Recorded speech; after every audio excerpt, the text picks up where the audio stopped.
দীর্ঘ বছর ধরে বিশালগড় রতননগর বর্মনটিলা থেকে নেহাল চন্দননগর যাবার রাস্তা বেহাল দশায় পড়ে রয়েছে।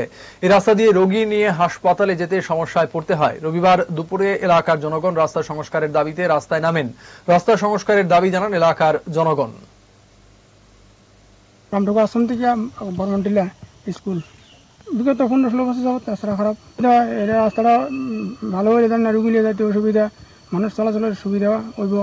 রাস্তাটা বিষম সুবিধা দ্রুত যাতে রাস্তাটা সারাই হয়, সারাইলে রাস্তার সারাইলে রুগী টুগী বা অ্যাম্বুলেন্স ফায়ার সার্ভিসের খুব যোগাযোগ ব্যবস্থা ভালোই হয়। ইন্দিরা চৌমনি হইতে নেহাল চন্দননগর পর্যন্ত গেছে এই রাস্তাটা, কিন্তু আজকে বিগত অনেক দিন ধরেই রাস্তাটা খুবই খারাপ পজিশনে পড়ে রয়েছে। কিন্তু সংস্কার করার কথা ছিল, কিন্তু কথা সংস্কার হয়েছে না।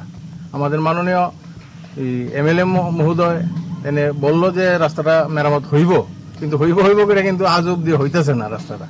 মানে আমি জানি না মাননীয় এমএলএ সাহেব কি করতেছে, আমি দাদা কতটুকু আগাইব আমি জানি না। যদি হয় তাহলে আমি এই দিক দিয়া অনেক রুগী এবং গাড়ি অনেকেই যাইতেছে, কিন্তু খুবই কষ্টকর ভাবে চলতেছি আমরা। কিন্তু মাননীয় এমএলএ মহাশয়ের কাছে আমাদের আবেদন থাকবো যাতে এটা খুবই অতি সত্বর রাস্তাটার মেরামত করায় আমাদের উপকৃত হইতে পারি।